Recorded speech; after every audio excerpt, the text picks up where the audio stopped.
Wow, I can't believe this. These are people that I have talked to on the phone or Zoom countless times, and I'm actually sitting here in person with both of you at the same time. I can hardly believe this. So thank you. Thank you so much for being here. Ruth, thank you for joining us. I'm really excited about this panel. First of all, for those of you who don't know, these two operate in the spend management space. Eric, CEO and co-founder of Ramp, Thejo of Airbase. They are competing companies. They're great sports to be here together. And I'm excited to hear all about how it is to be competing. In fact, that is the main topic of this panel. Right now, the spend management category that they're in is getting increasingly crowded. As a reporter, I can't tell you how many pitches I've been getting over the past couple of months with a different company going into the spend management space. Like, it just keeps getting more and more crowded. So what that means for players who've been in this space for a while is more and more competition. And now we're also dealing with a challenging fundraising environment. Capital is not as easy to come by. It's not as cheap. So I'm very curious, how are you able to preserve runway at a time like this when you're still trying to compete with all the existing players and the new ones that are coming up?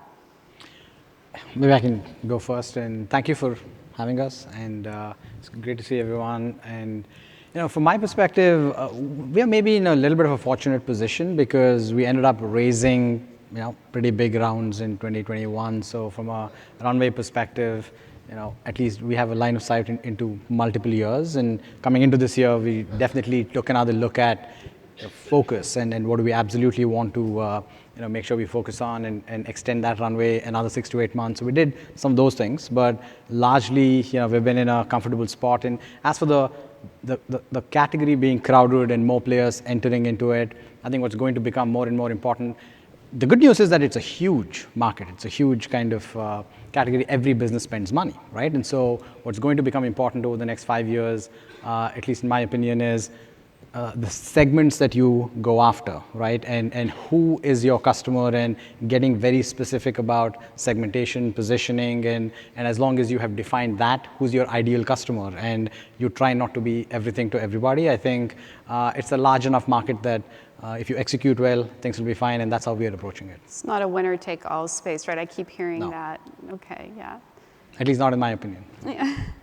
Eric, how about you? Yeah, happy to share. And look, we're one of the newer entrants. We started 3.5 years ago, and today are fortunate to support over 10,000 companies.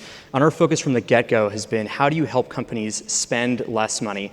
Went from a nice idea, something we think all business owners want to be more efficient, want to be more profitable, to now an environment where the cost of capital has really gone up.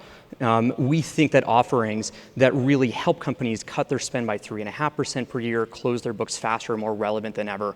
I would say for us, though, just in how we're trying to help our companies be more efficient through software, we try to model our own approach to it. And so I think over the summer, Marianne, you reported that we well over 80% of the funds that we have already still on balance sheet. That still is the case. We are still endeavoring to be very efficient as a company and also deploy software that helps our customers achieve the same outcome.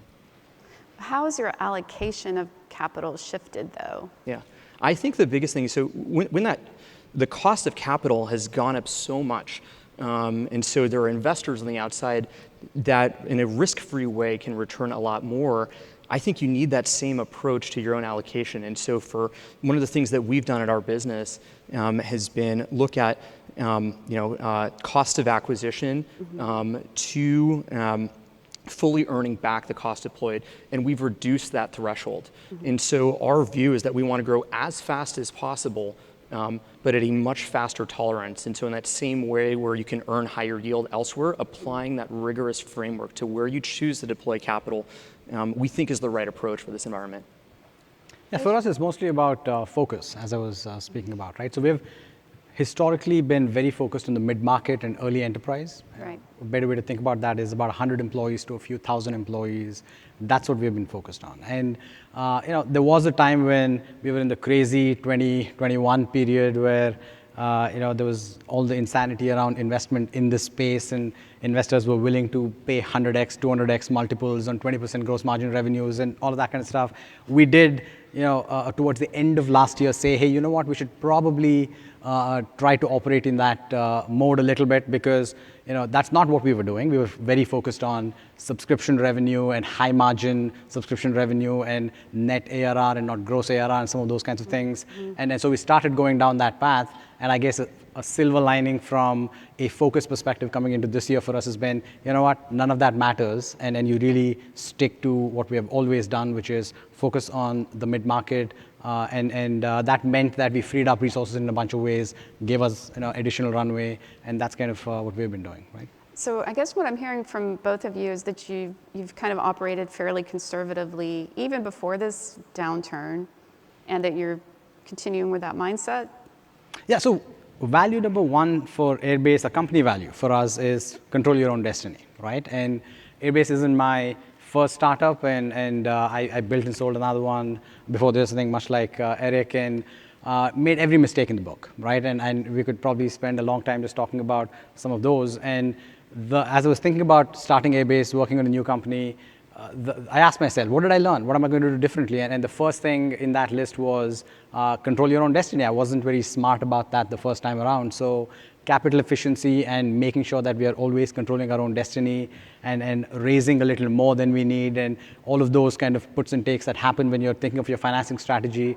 I'd like to think we've done a better job this time around, but that has always, at least for us, been a part of the DNA of the business, right? Yeah.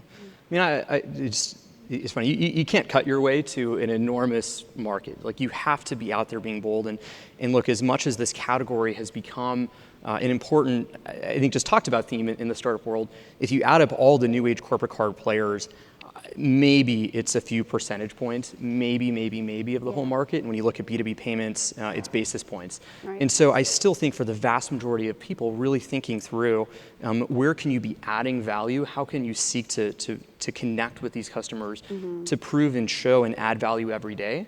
That is where we spend most of our focus, and overwhelming a portion is on that. But we do try to be thoughtful and look back and be diligent. It's okay, we deployed X many 100,000s here, millions there. Did we see the return that we anticipated actually play out? And if not, react to that data, I would say. So it's complex, but hopefully that's helpful. Does that mean you're not fundraising right now? No, at least we aren't, because we have very healthy runway ahead of us. And look, also, if you look at the macro environment right now, I think there are basically three categories of startups that raise, if you raised last year, right? Three categories. One is you're either moderately overvalued, or you're very overvalued, or you're in la la land and you just haven't realized that yet, right? And so, and from that perspective, it's going to take, I have no problem. This is what I tell my team, is that while we've been very careful in terms of controlling our own destiny when we raised our last round, this is something that, a lesson I've learned having made those mistakes in the past is when you raise a round of funding, the key question I think you should ask yourself is, how much capital am I adding to the business right now? What valuation am I signing up for? You want the next round to be an up round, right? And even though the multiples may be at a certain level today, what might they be in 18 months, 24 months? And if I have to go deliver an up round, what should the growth of revenue be in, between now and those next 18 months?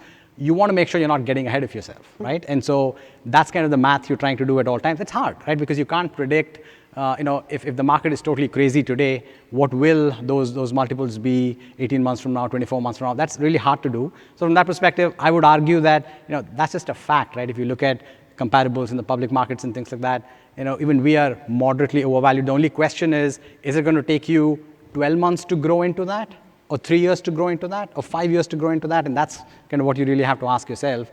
And that's how we're approaching it, right? Ruth, as an investor, how are you advising your portfolio companies right now? I know there's a lot of, the word panic, I don't know if that's an exaggeration, but I know a lot of founders are nervous these days about, can they preserve their runway and still compete? How do they do it? What advice are you giving them?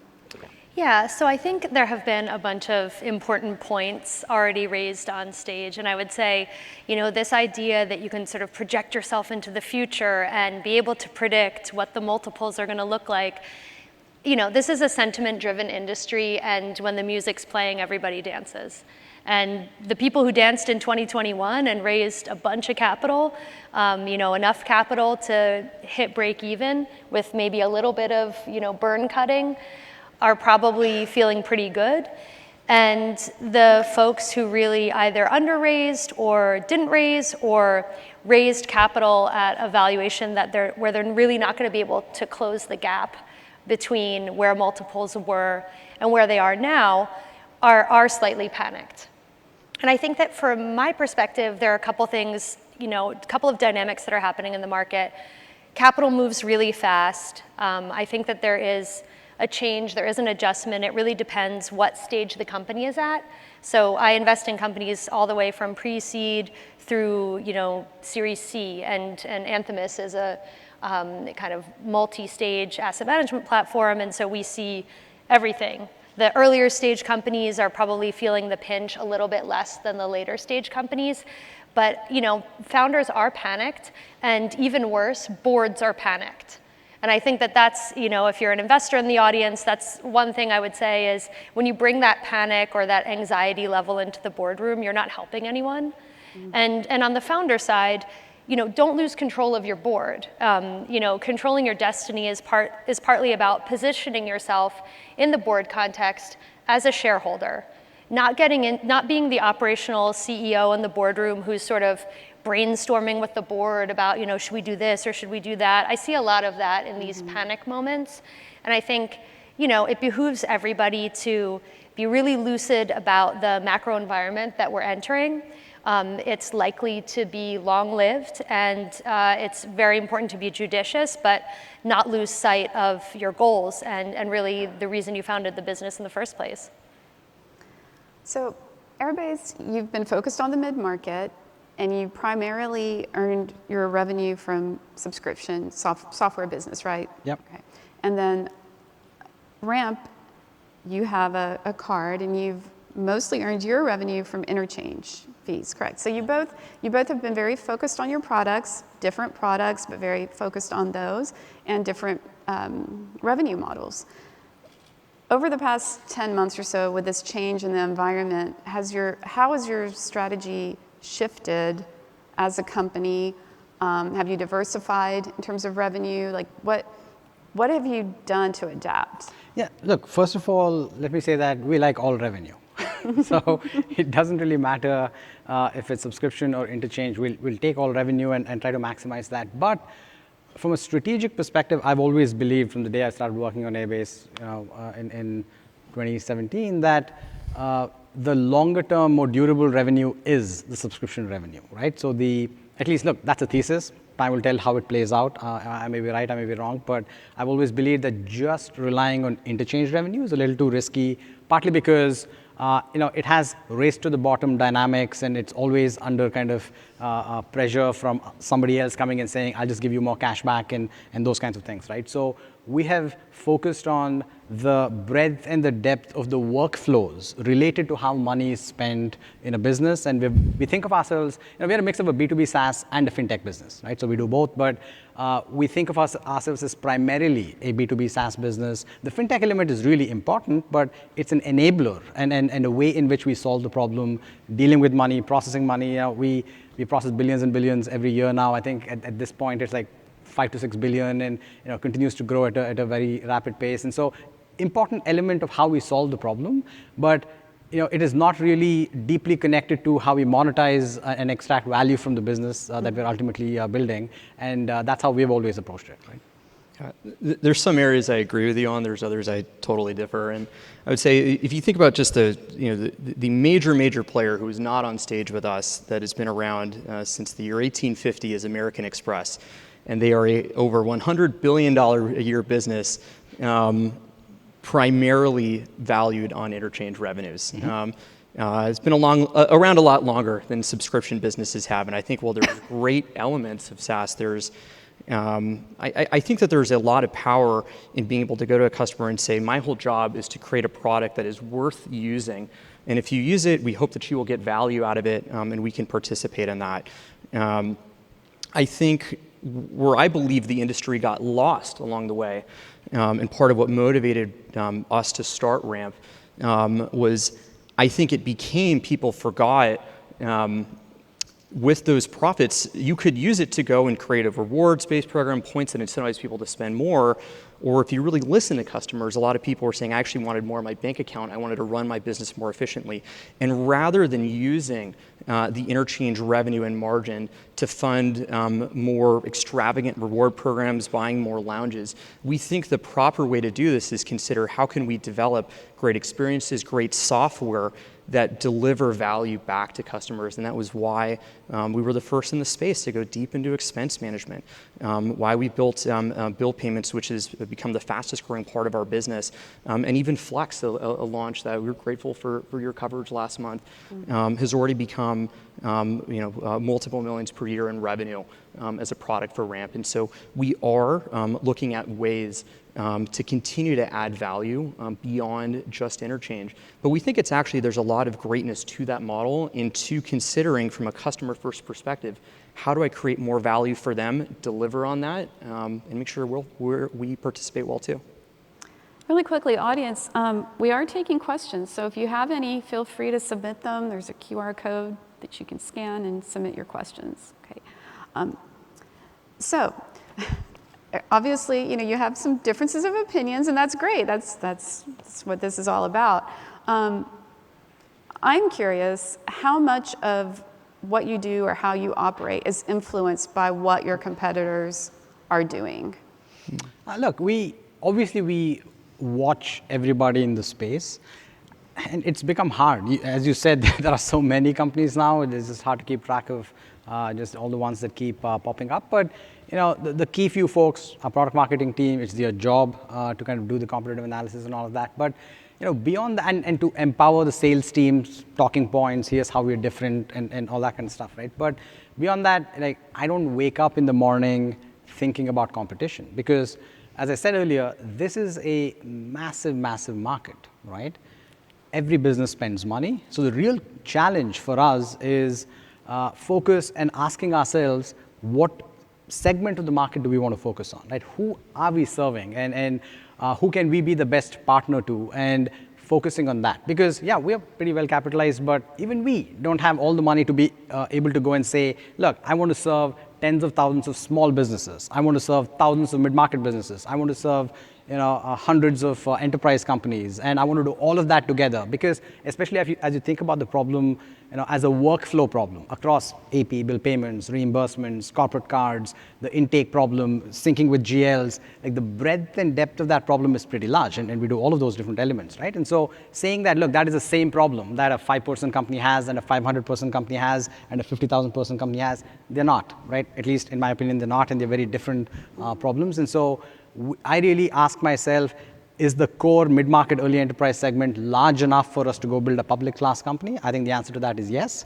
I can point to a number of other companies just selling into the office of the CFO that have done that. And so I wake up every morning asking ourselves, are we executing towards a kind of set of goals that where we control our own destiny? And that's kind of how we do it. And look, I don't know who it was. Was it PG over at YC? You may remember, Eric, but I think YC always kind of, both of us, our previous startups went to YC, but the lesson was that, look, startups are not murdered, they commit suicide, right? And so for us, it's not about somebody else coming in from the outside and somehow crushing you. It's more about your own execution, and that's usually the bigger reason for why you may or may not do well, if the market is large. Some of these other conditions have to also be met, but that's how we approach it, right? I mean, I still have to think though, when you're operating in this space, and then all of a sudden you have companies like Rippling or Trip Actions that started out doing completely, not completely, but doing other things. Like Trip Actions was focused on travel expenses, Rippling on HR, workforce management, and now they've entered into spend management. I mean, I'm not a founder, of course, but if that were me, I would feel a little bit, nervous, I guess, about these other existing players that are doing pretty well in what they're doing, kind of encroaching into my territory. So I don't know, Eric, how do you feel about that? So something that our head of product, Jeff Charles, said to me that I found it was interesting when he said it, and I was thinking about it. I asked him, how often do you, this exact question, how often do you look at competitor pages? And he said, I don't do it more than once a quarter. It's a mind virus. What? Like, what is it? Like, what do you mean? And his whole view is this, like, look, we've got deep relationships with customers, and these people are running businesses. They didn't start it to think about spend management. They didn't think about it. You don't build a great business just by figuring out how do I manage, card expenses, reconciliations. It's very important, but they're trying to build their businesses, and our whole relationship is based on the premise of if we are truly for customers the best way for them to become much more efficient, to close their books faster, to understand their expenses, to make their business run more efficiently, they should pick Ramp. But we need to earn their business every day. And the best way to do it is not by staring and looking at what else is everyone else doing, and then how do we keep up with that? Because there's too many different directions. We try to really think about what will solve and really first listen to whatever customer's saying. What are the real challenges that are causing them to spend more time than they need to, or more money than they need to run their business? Where I do think it's very interesting is that the act of running a company is so complex and manual. Part of it, I think what fascinated us when we got into the space was you needed a card, you needed expense management software, you needed bill payment software, you needed accounting and accounting automation, you might have had middleware, you needed travel.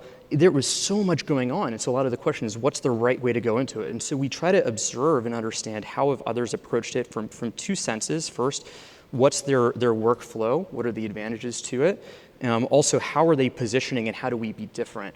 But to really think about informing what's right for our customers, I think the people who really know best are customers, and they'll tell you really where they're having friction. And so we try to be obsessed with that side of it, but it's a fun space. It's pretty fascinating. Look, that's the thing about B2B versus consumer businesses also, right? With B2B businesses, once you get to a certain scale and you have a certain number of customers, the job really is to shut your mouth and listen to the customer, right? Because they tell you every day what is wrong and what are the gaps and what your roadmap should be, and so you just go build that, right? And yes, you have to edit based on what you're hearing from your customers, but absolutely agree. Like being customer obsessed is a lot more important than being obsessed about competition. Right? Ruth, as an investor, again, I'd love to hear your perspective about this.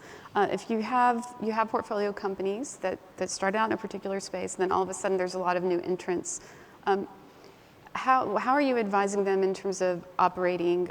Are they examining? Are they considering? How much are they considering what these new entrants are doing? What are you telling them?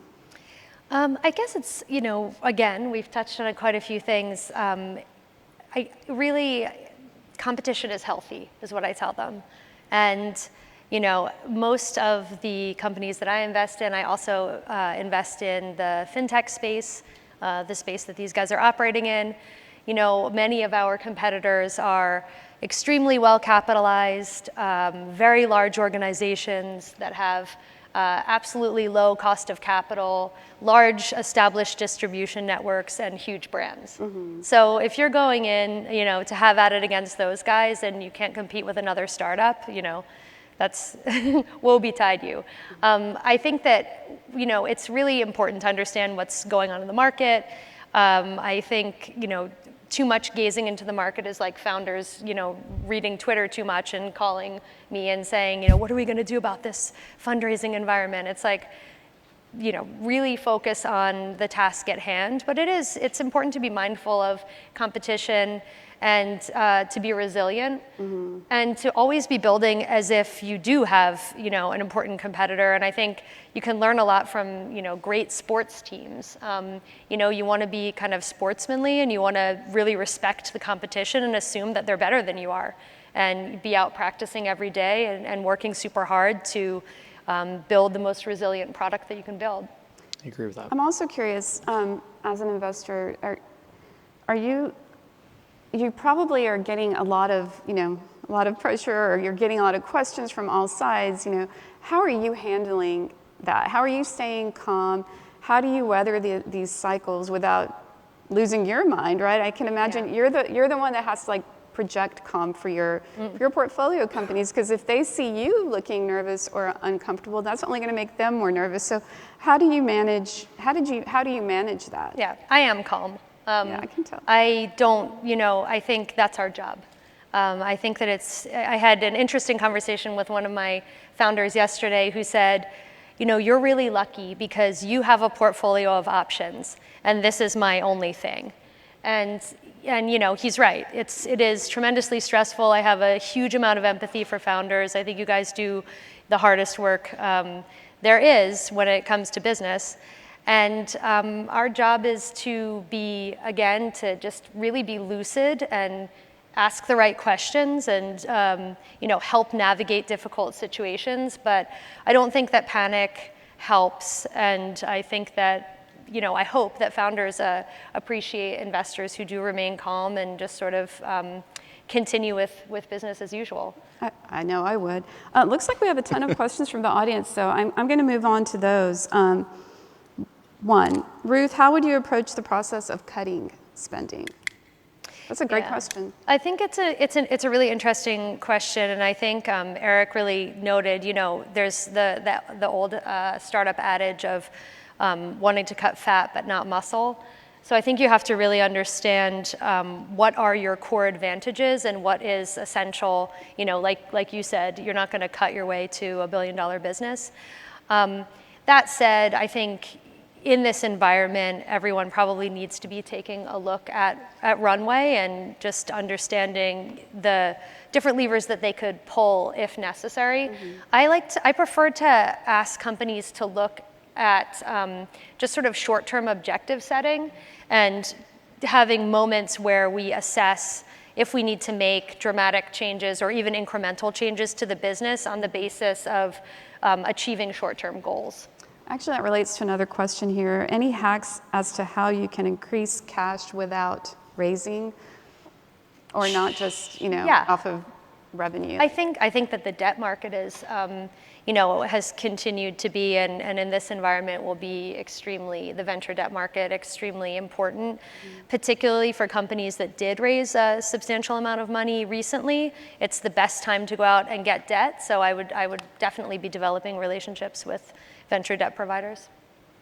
So our version of it when we were going through it earlier this year, say we want to add X number of months of runway and bring down burn. A mistake I've made in the past is to say, look, take every department, cut expenses by X%. Like, that usually doesn't kind of produce the right results, and the approach we took was largely to ask ourselves, what are the strategic initiatives that we are working on right now? We actually went a level deeper and asked ourselves, because we think of ourselves as SaaS business,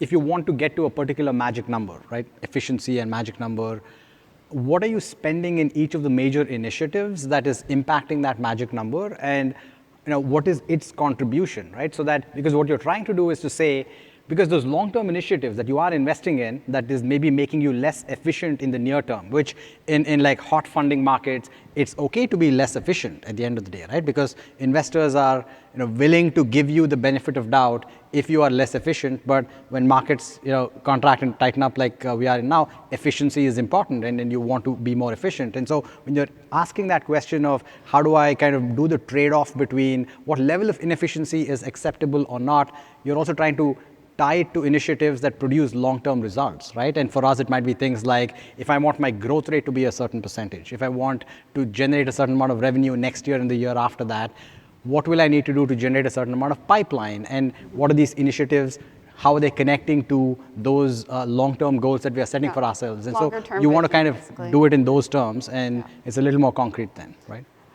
Some other great questions here I really want to try to get to. Another for Ruth, are there ever any sacred cows in this business? So I'm going to try to interpret the question correctly, and if I don't, you feel free to chat afterwards.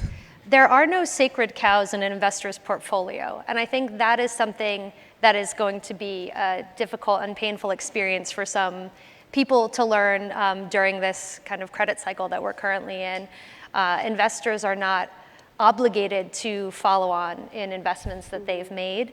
And I think that where the market has been frothy and it's been actually quite easy to raise capital, there's a sense that that capital will always be forthcoming, especially from the folks who are already around the table.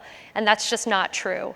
And so it's very important for founders to communicate with their investors about the conditions under which they will continue to fund the company, and to communicate about that frequently. It's very important also in terms of setting expectations around when it's appropriate to go to market for the next fundraising round, or what outside investors will be looking for. That's the principal, I would say, contribution that an investor can have to a company, is to help the company to understand how investors think and what that capital or equity narrative should be. On that note, again, we have some other questions related to this. How do you recommend that founders approach communication during this period? And what's the most common question that you're getting from your founders right now? Wow, those are really good questions. They really are. Very good questions. I think that, communication, I guess, is always best when it's calm and well prepared. If you want your investors to help you make a decision, make sure that they have detailed data.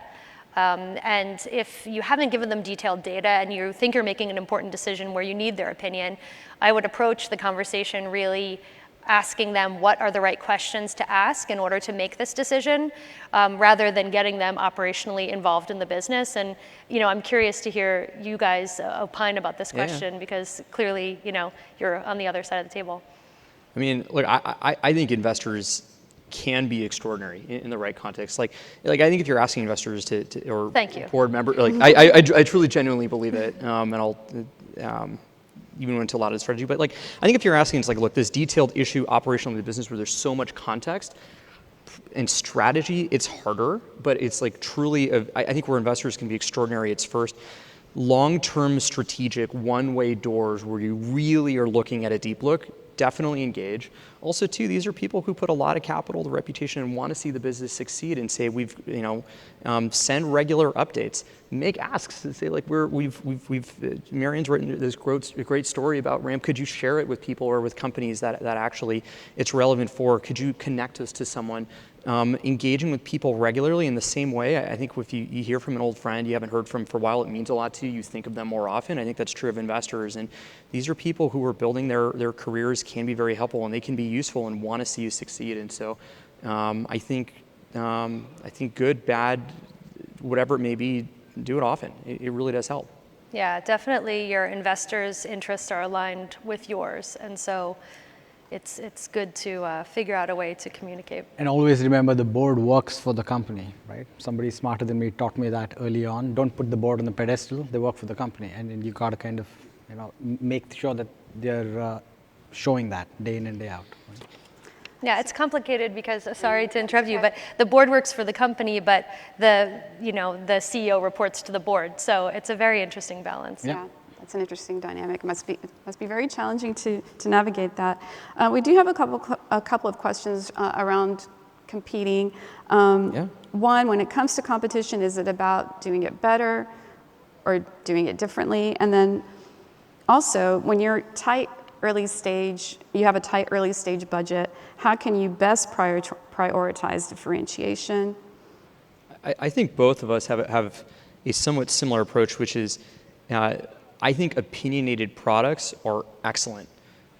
By and large, I think what a lot of people try to do when they think about competition is all the variants of who could this be relevant for, how do you build knobs, levers, cover all the use cases. I think it's better to be truly extraordinary and the best solution, period, in some way that you can articulate and connect through, over doing everything for everyone. And so for us, a lot of what that was about is we tried to measure how much money and how much time have we saved your company. Collectively, we've saved our customers over $300 million, helped them on average close their books 8 days sooner, and that is what we are about.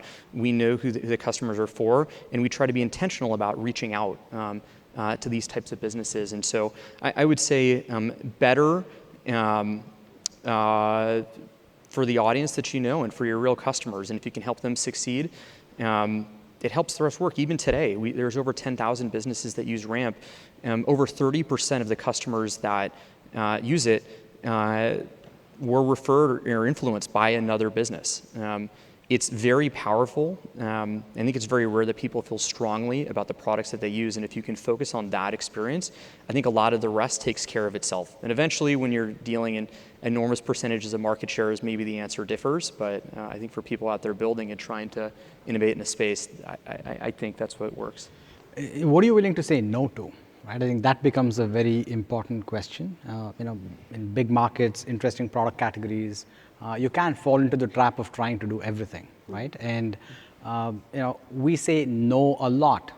A lot of the smaller kind of customers who reach out to us, we actually send them to Ramp, and lots of times our sales teams are trained to tell them, hey, Ramp or Brex may be a better fit for you, right? And we aren't, and I think you have to have the discipline to know exactly who you are trying to serve, and ultimately for us, in a market where there are different business models, and there are models where this is a free tool, and I want to monetize in a different way, which is a perfectly valid way of kind of approaching your business strategy.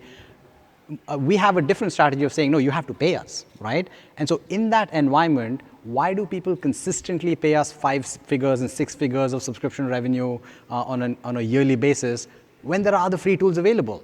Are they fools? Are they idiots?